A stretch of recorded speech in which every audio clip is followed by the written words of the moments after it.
Everyone, good afternoon. Welcome back to my new video. दोपहर के 2 बज चुके हैं और इस टाइम मेरे खाने की तैयारी हो रही है। आज खाने में मैं पका रही हूँ वाइट सॉस मैकरोनी, जो मेरे बच्चों को बहुत ही पसंद है। और आज बच्चे भी घर में हैं, हस्बैंड जी भी घर में हैं, साथ में मेरे ना मामा जी का बेटा भी आया हुआ है। तो बस यही है, जब सारी फैमिली घर में होती है तो बच्चों का पसंदीदा खाना बनता है। और ये जो मैकरोनी है ये है गेहूं से बनी हुई, मैं कैंटीन से लाई थी। सूजी से बनी हुई भी मिल जाती है और मैदा से बनी हुई भी, बट गेहूं और सूजी से बनी हुई थोड़ी हेल्दी होती है। तो चलिए जी, मैंने 3 पैकेट यहाँ खोल लिए हैं, थोड़े छोटे साइज के थे, तो इसकी तैयारी कर लेते हैं। और आज हनुमान जयंती भी है, यानी महावीर जयंती। तो आप सभी को महावीर जयंती की हार्दिक शुभकामनाएं। तो बहुत ही आज खुशी का डे भी है। तो चलिए जी, यहाँ पर मैंने पतीली में पानी बॉईल कर लिया, इसमें नमक ऐड किया, साथ में मैकरोनी डाली है। मैकरोनी को हम 80% पका लेंगे। मैंने इसकी रेसिपी आपके साथ, फुल रेसिपी पहले की आपके साथ शेयर कर रखी है। बहुत कम टाइम लगता है और बहुत कम सामान में भी बनती है। होटलों में ये बहुत महंगी भी मिलती है, तो बच्चे भी खुश हो जाते हैं। हाइजीनिक तरीके से हम ना अगर घर में बना देंगे। तो जितना टाइम मेरी मैकरोनी यहाँ पक रही है उतना टाइम मैं लहसुन के छिलके उतार लेती हूँ। सिर्फ इसमें लहसुन डलेगी। तो फटाफट मैंने लहसुन भी कट कर ली, छिलके भी उतार लिए। और इसके बाद जो मैंने मैकरोनी बॉईल कर ली है उसको ठंडे पानी के नीचे डायरेक्ट डाल दिया है, और जो इसका चिपचिपापन है वो भी निकल जाएगा। अच्छे से इसको ठंडा भी कर लेंगे, फिर ना एक्स्ट्रा ये पकेगी नहीं, क्योंकि फिर ना पकता है कोई भी चीज़ अगर हम गर्म रहने दें तो वो स्लो प्रोसेसिंग में फिर भी पकता रहता है। तो इसको एक्स्ट्रा पकाना भी नहीं है, नहीं तो फिर ये बहुत चिपचिपा हो जाएगा। इसके बाद ऑयल ऐड करेंगे। मैंने तो ऑयल किया है रिफाइंड ऑयल, क्योंकि बिना स्मेल वाला ऐड करना है, जिस चीज़ से ये ना आपस में चिपके ना, बस इसी रीजन से करना। थोड़ा सा कोई एक ढक्कन ले लीजिए छोटा सा, इसको अच्छे से मिक्स करके। ये सामान थोड़ा ख़त्म हो गया था, अभी लाए हैं दुकान से, यानी ये चिली फ्लिक्स हो गए, ऑर्गेनो हो गए, साथ में लाए हैं चीज़। पहली बार मैं अमूल का लाई थी, इस बार अमूल का नहीं मिला तो इस बार लाए हैं गो चीज़। तो चलिए इनके ना जो स्लिपें जैसी होती हैं निकाल लेते हैं, क्योंकि फिर ना एक बार कढ़ाई चढ़ जाती है ना तो फिर इनको निकालना थोड़ा टफ हो जाता है। तो मैंने इनके कवर वगैरह हटा लिए। इसके बाद चलिए तड़के की करनी है हमने तैयारी। फटाफट से पहले इनको निकाल कर रख लेते हैं।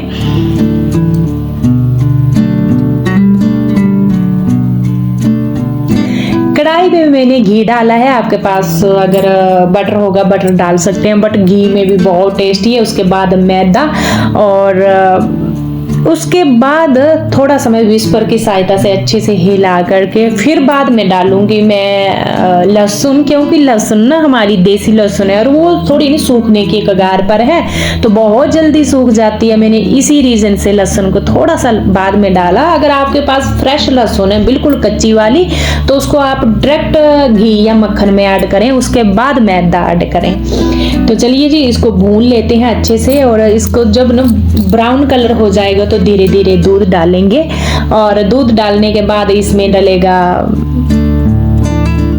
जो हम लाए थे चीज वो, बट पहले हमने इसको अच्छे से बॉईल करना, यानी जो हमारा मैदा है उसको बॉईल कर करके पकाना है बढ़िया करके। विस्पर की सहायता से गुठलियां ना बने, ध्यान रखना है, कड़छी यूज नहीं करनी है। विस्पर से ये होता है कि गुठली नहीं बनती है। यहाँ बॉईल हो गई है, ज़्यादा टाइम बॉईल करने की ज़रूरत नहीं, मात्र 2-3 मिनट। और इसके बाद चीज़ ऐड कर देंगे। चीज़ तो आप मर्जी के अकॉर्डिंग ऐड कर सकते हैं, अगर आपको ज़्यादा पसंद है तो ज़्यादा ऐड करिए। मैंने तो 4 स्लिप इसमें ऐड की। इसके बाद फिर से अच्छे से हिलाएंगे, इसको अच्छे से पकाएंगे और फिर से हमें 2-3 मिनट के लिए इसको अच्छे से बॉईल करना है। जो चीज़ है इसको मेल्ट करना, घोलना है, अच्छे से पकाना है। इसके बाद ही हम मैक्रोनी ऐड करेंगे, बट पहले इसको अच्छे से बना लेंगे। ज़्यादा टाइम नहीं लगेगा, 10-15 मिनट, क्योंकि इसमें तड़के का कोई सामान नहीं डलता है। प्याज वगैरह हो गए, टमाटर तो कटिंग का काम नहीं होता है, सिर्फ यही पकाना होता है जो हमारा मैदा और दूध है। और अच्छा नमकीन भी बनती है, तो टमाटर की प्यूरी डालिए, उसमें आप प्याज डालिए और जो बॉयल ये है मैक्रोनी वो डालिए, तो वो नमकीन बन गई। 2 प्रकार की बनती है ये, बट मेरे बच्चों को बस ये वाइट सॉस वाली ही पसंद है। तो चलिए जी, जब पक चुका था अच्छे से तो मैंने यहाँ पर ये भी ऐड कर दी है। इसके बाद हम ऑर्गेनो और चिली फ्लेक्स वगैरह ऐड करेंगे तो हमारी वाइट सॉस मैक्रोनी पककर रेडी हो जाएगी। ये देखिए, चिली फ्लेक्स अपनी मर्जी के अकॉर्डिंग ही इसमें ऐड करने हैं, जितने पसंद हैं खाने के लिए आपको चिल्ली कितनी पसंद है। हल्का सा नमक भी ऐड करना, बिल्कुल हल्का, क्योंकि इसमें दूध है ना, तो नमक बिल्कुल का हल्का जाएगा। ज़्यादा नमक इसमें अच्छा भी नहीं लगता और ज़्यादा तीखा भी अच्छा नहीं लगता है, तो आप अपने टेस्ट के मुताबिक डाल लें। ऑर्गेनो भी डाल दिया है, बस इसको उल्टना पलटना है और हमारी मैक्रोनी रेडी हो गई है। बच्चे कर रहे हैं वेट कि कब बनेगा, तो बच्चों का पसंदीदा खाना मैंने गर्मा गर्म ये बना दिया। फिर ना बच्चे बाहर के खाने की इतनी आनाकानी, मतलब बाहर का जो होता है खाना, जैसे आपको पता है आजकल के बच्चों को बाहर का खाने का बहुत शौक होता है, तो फिर जब हम घर में ऐसी छोटी मोटी चीजें बनाते रहते हैं तो बाहर का खाना थोड़ा बच्चों का कम हो जाता है और घर के खाने में थोड़ा इंटरेस्ट हो जाता है। एक साफ सुथरे तरीके से हम बनाकर खिला देते हैं, एक हेल्दी तरीके से भी। हम जो भी सामान इसमें यूज़ करेंगे अच्छा ही यूज़ करेंगे, तो बस यही तरीका होता है थोड़ा बहुत बच्चों को मनाने का और बच्चों को खुश करने का, साथ में हेल्दी रखने का भी।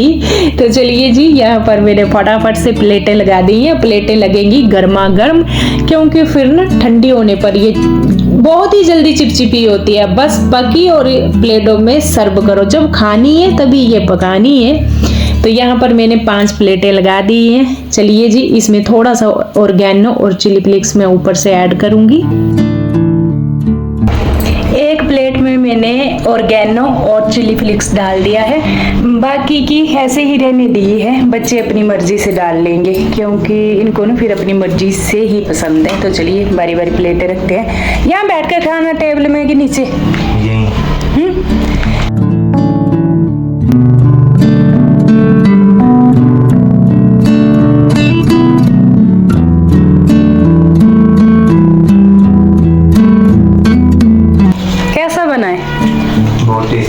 टेस्टी है।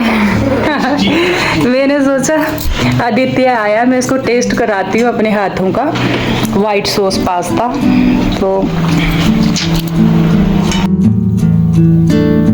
यह बच्चों को भी खाने को दी, खुद भी खाई, सभी खुश हो गए, सभी खुश हो गए। और बच्चों की थोड़ी थोड़ी बार खाने की जो आदत है वो भी छूट जाती है थोड़ा थोड़ा जब हम घर में बनाते रहते हैं। चलिए अब आते हैं इस बात पर, जैसा हम होते हैं वैसा ही बच्चे हमारे करते हैं, यानी प्रैक्टिकली जो हम घर के अंदर करते हैं वही बच्चे हमारे सीखते हैं। तो हस्बैंड जी आज हनुमान जयंती है ना, तो इसके बारे में मैं बात करूंगी थोड़ी सी, जो हमारे जीवन से थोड़ी बहुत रिलेट भी है। मेरे हस्बैंड जी हनुमान जी के बहुत ही बड़े भक्त हैं। मैंने एक वीडियो में शायद पहले भी बोला था, कम से कम इनको 18-19 साल के करीब तो व्रत लेते हुए हो ही गया मंगलवार का। और ये इतना मानते हैं, सुबह के टाइम जब भी इनकी पूजा होगी तो ये हनुमान चालीसा और बजरंग बाण और आरती डेली करते हैं। तो जिस टाइम हमारे बच्चे बहुत ही छोटे थे, यानी कोई 2nd या 3rd क्लास में पढ़ते थे, उस टाइम हम हस्बैंड जी के साथ फैजाबाद गए। तो मेरे बच्चे बस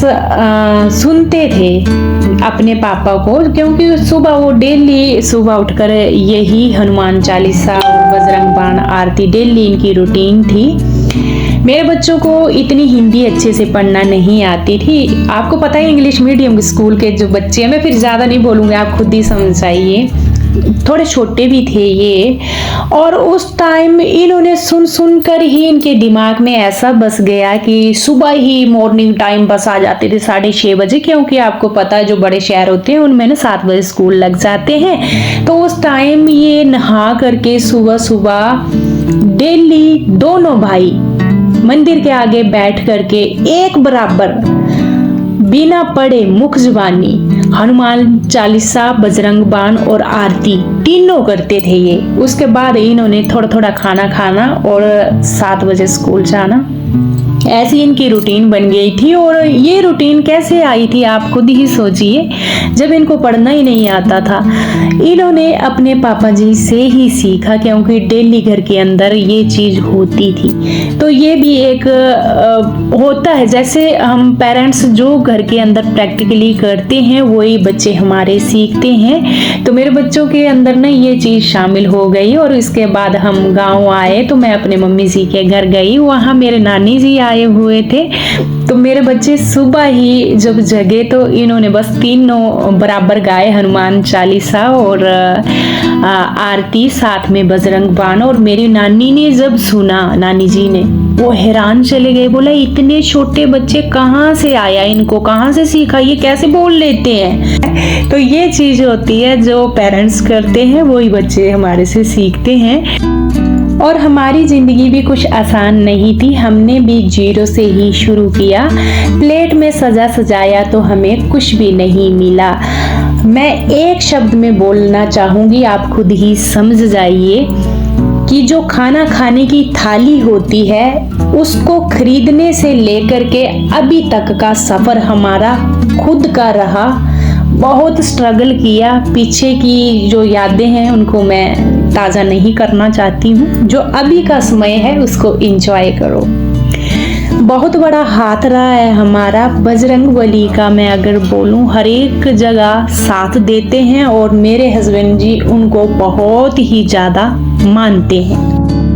अभी इस टाइम कलयुग के टाइम एकमात्र हनुमान जी ही ऐसे देव हैं जिनका पांव अभी भी धरती पर है इस टाइम।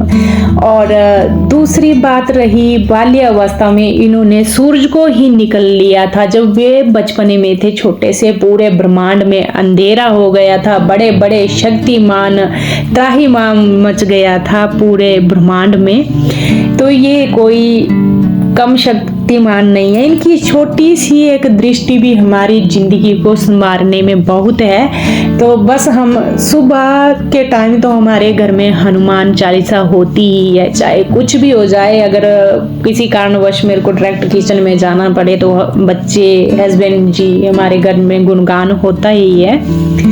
और मेरे एक बार मैं बहुत बीमार हुई थी, डॉक्टरी इलाज करवाया, सारा कुछ करवाया। लास्ट में जब मेरी जन्म कुंडली दिखवाई तो मेरे को पंडित जी ने बोला आपने कुछ भी नहीं करना है, हनुमान चालीसा, बजरंग बाण का बस रिपीट करते चलना है।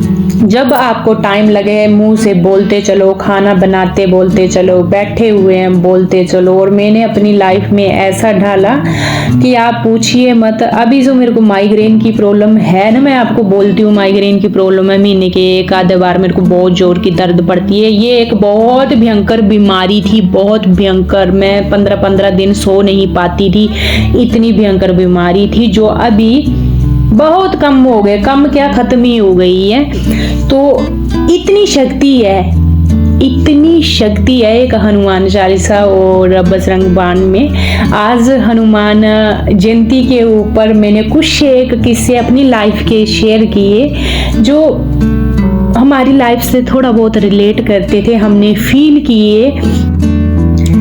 जिस टाइम मैंने हनुमान चालीसा नहीं पढ़ी थी, यानी कोई 20 साल पहले की बात बोल रही हूँ, और मैं बस यही बोलती थी क्या हनुमान चालीसा पढ़ना, क्या है इसमें। पर जब खुद से पढ़ना शुरू की और वो एक एक शब्द फील किया, मैं शब्दों में बयान नहीं कर सकती हूँ इस फीलिंग को। और हम जब खुद कनेक्ट करते हैं इस चीज़ से, इसके अंदर जो एक एक शब्द बोले गए हैं उन शब्दों को तो क्या ही कहने। तो चलिए जी, यहाँ पर मैंने रेस्ट किया, कुछ एक वीडियो एडिट की खाना पीना करने के बाद। और अभी हस्बैंड जी चाय बना कर ले आए हैं, बच्चों को भी दी, खुद भी हम पी रहे हैं, रस्क भी खाए इसके साथ ही। और इसके साथ ही मैं वीडियो की एंडिंग पर भी पहुंच गई हूँ।